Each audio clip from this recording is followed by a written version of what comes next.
রান্না করার সময় আমাদের মেয়েদের মাঝে মাঝে অনেক কিছুতেই রান্না করার সময় ভুল হয়ে থাকে। আজকের ভুলটা যেন কেমন একটু বেশি ভুল হয়ে গেল।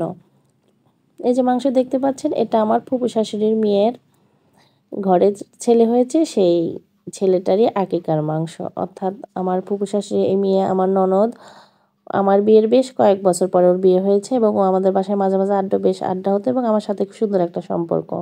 আমি যখন ঢাকায় গিয়েছিলাম তখন ওর ছেলে হয় এবং ও আকিকা দেয়, আমাকে জানিয়েছে, ভাবি তোমাদের বাসায় গিয়েছিলাম কিন্তু তুমি নেই, মাংসটা তোমাকে দিতে পারলাম না, আমি পাশের বাসায় রেখে গেলাম, তুমি আসলে নিয়ে নিও। তো যাই হোক, আমি ঢাকা থেকে আসার পর আমার আর খেয়াল নয়, পাশের বাসার ভাবি এসে দিয়ে গেছে, আমি ফ্রিজে অমনি রেখে দিয়েছি। আজকে ভাবলাম হঠাৎ করে সেই মাংসটা আজকে বের করে রান্না করি। আসলে যে ভুলটার কথা বললাম, যে ভুলটা হয়েছে সেই ভুলটা হলো যে ওর যখন মেয়ে হয়েছিল ও আমাকে আকিকার মাংস দিয়ে গিয়েছিল। ওর বেবিটা আমার বেবি 6 মাসের ছোট ছিল। আগেকার মাংসটা ছিল ছাগলের মাংস। তো এবারও আমি ওই ছাগলের মাংস ভেবেই রান্না করছিলাম। আমার একটুও খেয়াল ছিল না যে এটা কিসের মাংস, একটু খেয়াল করে ধুয়ে আসলে তাড়াহুড়ায় রান্না করে ফেলেছিলাম। আমি ছাগলের মাংস ভেবেই সেই অনুযায়ী রান্না করেছি। যদিও ছাগলের মাংস আর গরুর মাংস রান্নায় খুব বেশি তফাৎ নেই, তারপরেও আমার এই ভুলটা কেমনে হলো আমি একটুও বুঝতে পারলাম না।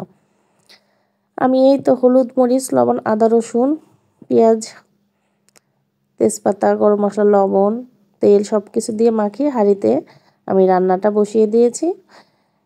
পাশাপাশি আপনাদের সাথে একটু কথাটা শেয়ার করছি।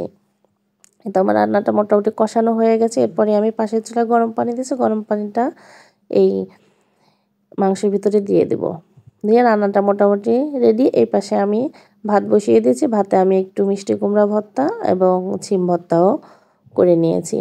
তো যাই হোক, আমি তো আমার হাজব্যান্ডকে বললাম যে আজকে খাসির মাংস রান্না করেছি, নীলা ছেলের আকিকা দিয়েছিল, সেই মাংস দিয়ে গেছিলো, সেই মাংসটা আমি রান্না করছি। ও মা সে খেতে বলে, তুমি খাসির মাংস কোথায় পাচ্ছ, এটা তো গরু মাংস।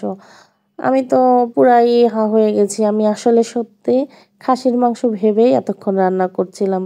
কিভাবে যে এই ভুলটা হলো আমার একটুও খেয়াল নেই, এটা গরু না খাসি। আমি আসলে ধুয়ে কেটে রান্না করেছি, বাট আমার একটুও খেয়াল ছিল না।